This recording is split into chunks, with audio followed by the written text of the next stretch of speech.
Hace muchísimos años aparecieron en la Tierra los primeros seres vivos y fueron justamente las bacterias, que son organismos muy pequeños que solamente se pueden ver con un microscopio. Están formados por una sola célula, que es la célula procariota. Es la forma de vida más simple que existe. Las células procariotas, como las bacterias, son seres vivos porque cumplen con todas las características de la vida. Tienen ADN con la información para vivir, se reproducen, obtienen energía del ambiente, responden a estímulos y pueden moverse. Funcionan adaptándose con el tiempo. Ahora vamos a ver cómo están formadas y para qué sirve cada parte de esta célula procariota. Primero tenemos la cápsula, que es una capa externa que tienen algunas células procariotas. No todas. Las características principales de esta cápsula es que están fuera de la pared celular y generalmente están compuestas por polisacáridos, que son azúcares. Aunque algunas tienen proteínas, son viscosas o gelatinosas. Su función es la protección contra la desecación, para evitar que se pierda el agua. La defensa contra un ataque del sistema inmunológico. Es como un disfraz.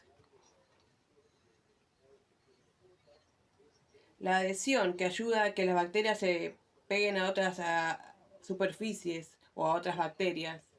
Después tenemos los flagelos y cilios, que son como unas colitas o pelitos que sirven para moverse. Con ello las bacterias pueden acercarse al alimento o alejarse de sustancias dañinas como toxinas o antibióticos. Después tenemos la membrana plasmática, que es como la piel de la célula. Separa el exterior del interior y controla lo que entra y lo que sale. Lo que entra es el agua, el oxígeno, nutrientes, y lo que sale es dióxido de carbono, desecho, sustancias que la célula ya no necesita. La pared celular es la que rodea la membrana, le da forma firme y la protege de golpes, de los cambios de presión, y evita que explote si entra demasiada agua. El citoplasma es como una gelatina donde flotan todas las estructuras. Ahí ocurren las reacciones químicas, como la respiración, la descomposición de sustancias. El nucleoide está libre en el citoplasma. Es el manual de instrucciones de la célula. Es el que contiene el ADN. Tiene toda la información que necesita para vivir. Cómo dividirse, cómo reparar daño, cómo fabricar proteínas, cómo adaptarse al ambiente. Los ribosomas son pequeñas fábricas de proteínas. Las proteínas son esenciales para formar enzimas que hacen posibles las reacciones químicas. Construyen parte de la célula, permiten su reparación y reproducción. Sin proteína, las células no pueden vivir.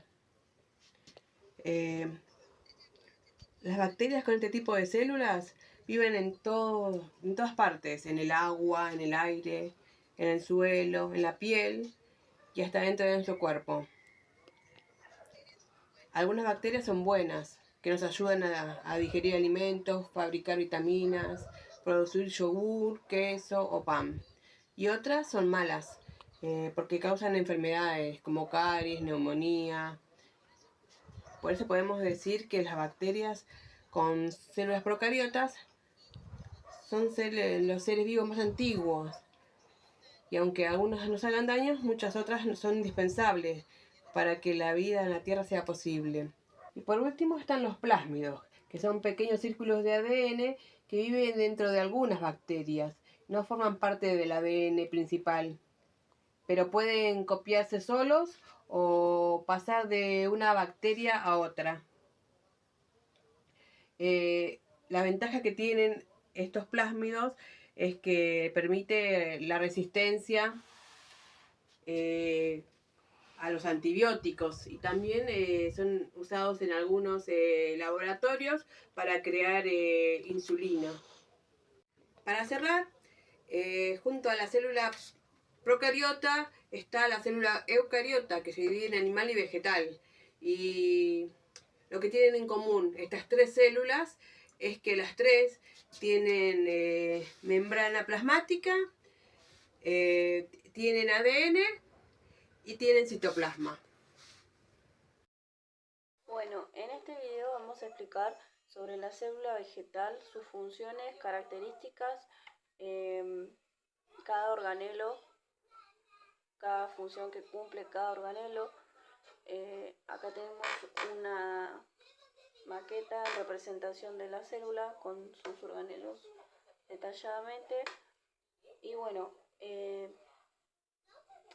la célula vegetal principalmente se encuentra en todas las plantas vegetales. También la encontramos en frutas que nos alimentamos y verduras. Las diferencias que tenemos entre la célula vegetal y la animal, por ejemplo, la célula vegetal tiene cloroplasto, que el cloroplasto es el que genera la fotosíntesis, y en las células animal no es lo mismo, porque el cloroplasto o sea, para que se cumpla esa función, el animal debe alimentarse, no es que lo hace por sí solo como lo hace la célula vegetal, ya que ella fabrica su propio alimento. Bueno, después tenemos una vacuola, que la vacuola es significativamente grande, no es igual que no es igual que la de la célula animal, porque la de la célula animal es mucho más pequeña y no es tan significativa como la de la célula vegetal, que luego vamos a explicar su funcionamiento. Después,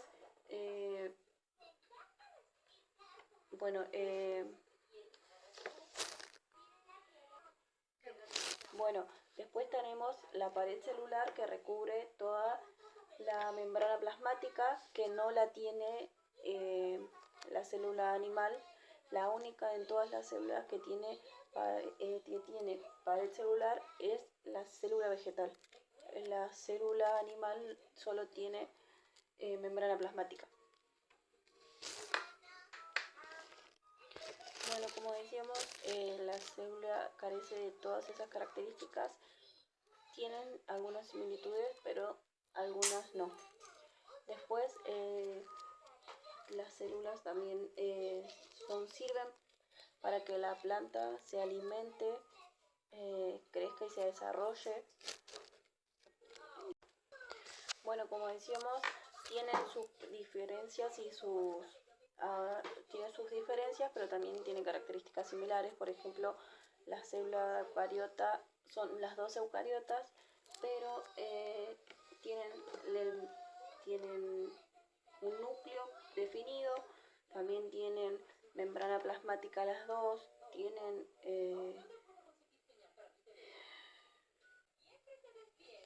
Bueno, ahora vamos a explicar las partes de la célula. Como todas las células eucariotas, como dije recién, poseen un núcleo definido. Acá tenemos el núcleo de la célula vegetal, que sirve para almacenar material genético y ADN, el cual se reserva porque es como la planta guarda el ADN para el día de mañana, cuando crezcan sus hijas, crezcan con las características similares a las que tienen las plantas. Por ejemplo, si plantamos una semilla una semilla de una planta, por ejemplo, de una rosa, ¿no? Las rosas tienen espinas y van a salir con el material genético de la planta anterior, que serían las espinas, las mismas flores, las mismas hojas y las rosas. Quedarían prácticamente iguales. Y bueno, dentro del núcleo se encuentra el nucleolo, que está acá. Su trabajo es sintetizar proteínas. Ese es en lo que trabaja para lo que sirve el nucleolo. Después tenemos la membrana plasmática, es la que separa la célula de su entorno y su función principal es la nutrición, ya que regula el movimiento de los materiales como los nutrientes y los desechos que pasan dentro y fuera de la célula. La pared celular, que es esta, es una estructura que está presente solo en las células vegetales. Es una capa externa que le da forma a la célula, ¿sí?, que también la rodea y la protege a la membrana plasmática, como ya habíamos dicho. Después está el citoplasma, que sería todo esto, es el interior de la célula, donde se encuentran los organelos celulares. Está compuesta también por agua, enzimas, sustancias necesarias para su funcionamiento. Después están los cloroplastos, son los organelos que tienen forma de huevo, bueno, en este caso no, solo se encuentran en las células vegetales. Se almacena la clorofila, que es la responsable del color verde de las plantas y es la encargada de llevar a cabo la fotosíntesis. Después están las mitocondrias, es la encargada de la respiración celular, la que produce la energía para el funcionamiento de nuestra célula, de la célula vegetal. Después tenemos el aparato de Golgi. Este organelo se encarga de procesar, empaquetar y transportar sustancias como la proteína, por ejemplo. Bueno, tenemos el retículo endoplasmático rugoso, que está formado por sacos y tubos rodeados de una membrana que es el encargado de fabricar las proteínas. Después tenemos el retículo endoplasmático liso, que es el encargado de los lípidos y la desintoxicación celular también. Bueno, después tenemos los peroxisomas, que son como una vesícula que contiene las enzimas encerradas dentro de una membrana. Estas estructuras son las que intervienen dentro de la fotorrespiración de las plantas.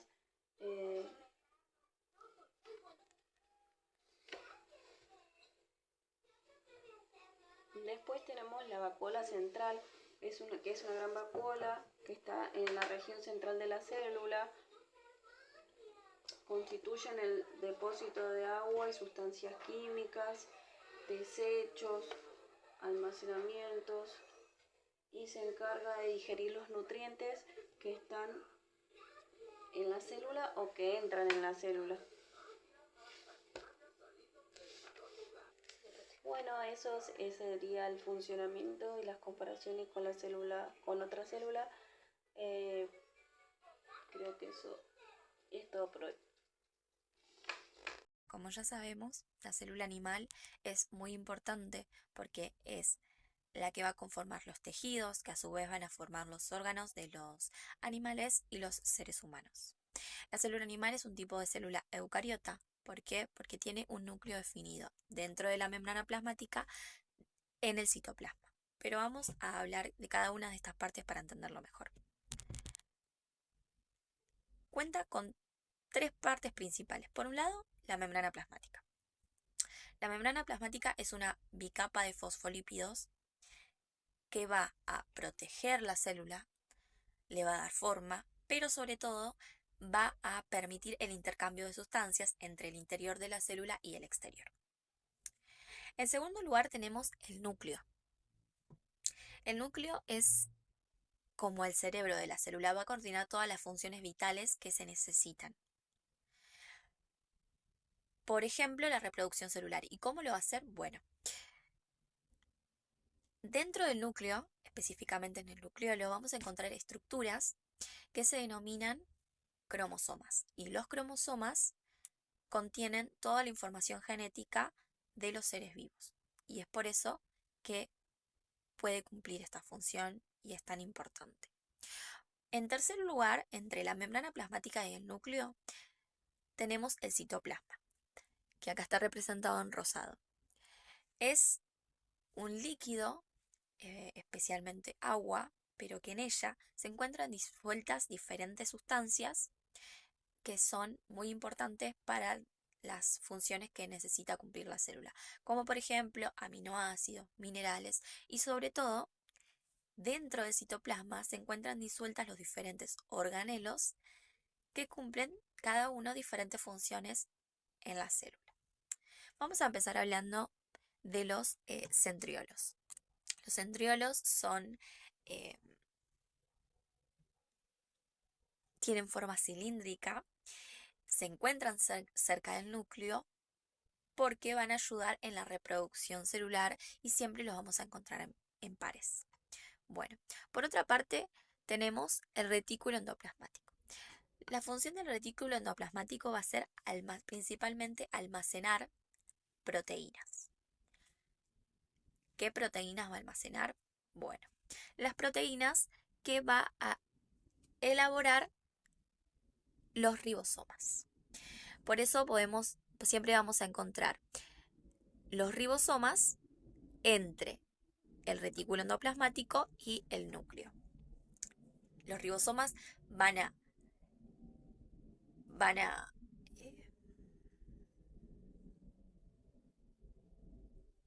obtener aminoácidos del citoplasma y con la información que les llega desde el núcleo van a producir las proteínas que se necesitan para almacenar en el retículo endoplasmático.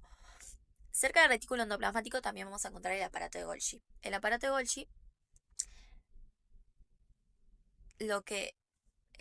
una de sus funciones también va a ser almacenar proteínas para transformarlas en otros tipos de proteínas. ¿Y por qué es tan importante? Por ejemplo, porque el aparato de Golgi va a llegar a la membrana plasmática, cosa que el retículo endoplasmático no puede hacer. Bueno, por otra parte tenemos los lisosomas. Los lisosomas tienen la función de digestión dentro de la célula, lo que son como unas bolsitas que dentro contienen muchas enzimas. Cuando alguna sustancia extraña ingresa en la célula, los lisosomas van a soltar esas enzimas para poder digerirlo, y eso es muy importante porque así es como se genera la materia prima dentro del citoplasma que se va a necesitar, por ejemplo, para que los ribosomas generen las proteínas que se van a almacenar en el retículo endoplasmático, que luego van a pasar al aparato de Golgi. Podemos ver así cómo está todo conectado. Bueno, todas estas funciones requieren de algo para que sucedan, requieren de energía. ¿Cómo se va a obtener esta energía? Bueno, a través de otro organelo que se denomina mitocondria. ¿Y cómo va a obtener esa energía? Bueno, a través de la respiración celular. Lo que va a hacer es, a través de la respiración celular, transformar energía química que obtiene de ese entorno en otro tipo de energía que va a poder ser utilizable. Específicamente, ¿cómo? Bueno, adquiriendo glucosa y oxígeno, haciendo una reacción química de la cual se va a obtener dióxido de carbono, agua y una molécula de energía que se abrevia ATP, pero se llama adenosintrifosfato. Entonces, la mitocondria es fundamental para brindar de energía a todos los demás organelos para que puedan cumplir cada uno sus funciones.